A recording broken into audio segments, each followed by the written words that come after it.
نحمده ونصلي على رسوله الكريم اما بعد فاعوذ بالله من الشيطان الرجيم بسم الله الرحمن الرحيم لقد كفر الذين قالوا ان الله هو المسيح ابن مریم،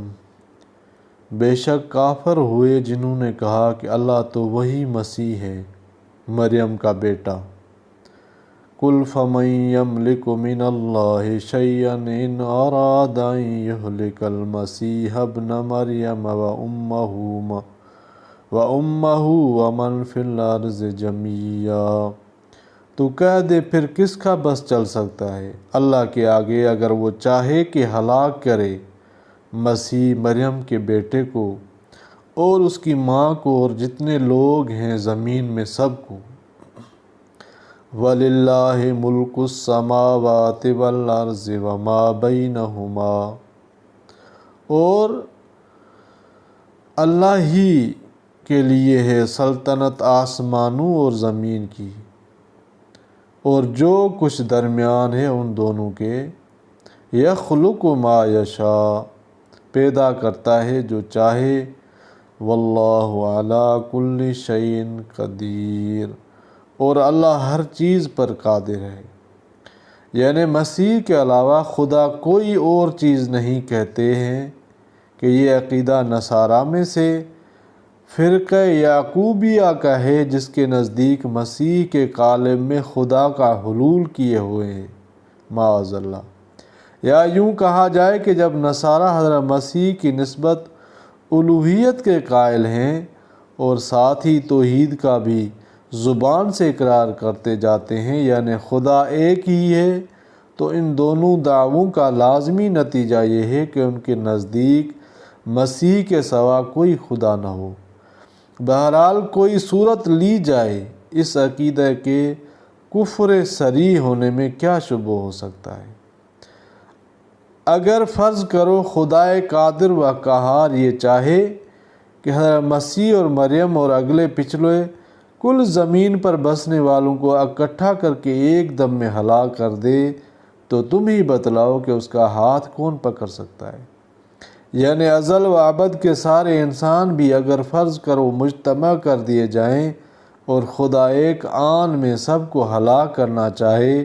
تو سب کی اجتماعی قوت بھی خدا کے ارادے کو تھوڑی دیر کے لیے ملتوی نہیں کر سکتی، کیونکہ مخلوقات کی قدرت جو عطائی اور محدود ہے، خدا کی ذاتی اور لامحدود قدرت کے مقابلے میں عاجز محض ہے، جس کا اعتراف خود وہ لوگ بھی کرتے ہیں جن کے رد میں یہ خطاب کیا جا رہا ہے، بلکہ خود مسیح ابن مریم بھی جن کو یہ لوگ خدا بنا رہے ہیں اس کے معترف ہیں۔ چنانچہ مرقس کی انجیل میں حضرت مسیح کا یہ مقولہ موجود ہے، اے باپ ہر چیز تیری قدرت کے تحت میں ہے، تو مجھ سے یہ موت کا پیالہ ٹلا دے، اس طرح نہیں جو میں چاہتا ہوں بلکہ اس طرح جیسے تیرا ارادہ ہے۔ پس جب حضرت مسیح علیہ السلام جن کو تم خدا کہتے ہو اور ان کی والدہ ماجدہ مریم صدیقہ جو تمہارے زعم میں خدا کی ماں ہوئی، وہ دونوں بھی تمام من فی الارض کے ساتھ مل کر خدا کی مشیت و ارادے کے سامنے عاجز ٹھہرے، تو خود سوچ لو کہ ان کی یا ان کی والدہ یا کسی اور مخلوق کی نسبت خدائی کا دعویٰ کرنا کس قدر گستاخی اور شوخ چشمی ہے۔ آیت کی اس تقریر میں ہم نے ہلاک کو موت کے معنی میں لیا ہے، مگر جمیعاً کے لفظ کی تھوڑی سی وضاحت کر دی۔ جو مدلول لفظ جمیعہ کا ہم نے بیان کیا وہ ائمہ عربیہ کے تصریحات کے عین موافق ہے۔ اس کے سوا یہ بھی ممکن ہے کہ آیت میں ہلاک کے معنی موت کے نہ لیے جائیں، جیسا کہ راغب نے لکھا ہے کہ کبھی ہلاک کے معنی ہوتے ہیں کسی چیز کا مطلقاً فنا اور نیست و نابود ہو جانا، کل شیء ہالک الا وجہہ، جیسے سورہ قصص میں آیت نمبر 88 میں ہے، یعنی کہ خدا کی ذات کے سوا ہر چیز نابود ہونے والی ہے۔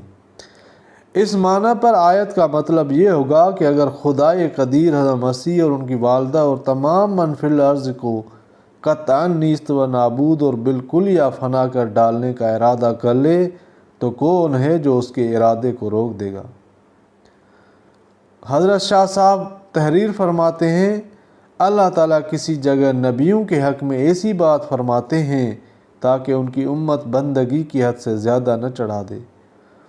وَإِلَّا نبیًا اس لائق کا ہے کہ ان کے مرتبہ عالی اور وجاہت عند اللہ کا خیال کرتے ہوئے ایسا خطاب کیا جائے جو چاہے اور جس طرح چاہے۔ مثلا حضرت مسیح کو بدون باپ کے، حضرت حوا کو بدون ماں کے، اور آدم علیہ السلام کو بدون مال اور باپ کے پیدا کر دیا، جیسے اللہ نے فرمایا یخلق ما یشاء، جیسے میں چاہوں ایسے پیدا کرتا ہوں، کسی کا زور اس کے سامنے نہیں چلتا۔ واللہ علی کل شیء قدیر، سب اختیار و ابرار بھی وہاں مجبور ہیں، سب اخیار و ابرار بھی وہاں پر مجبور ہیں۔ اللہ تعالیٰ سمجھنے کی توفیق عطا فرمائے، آمین۔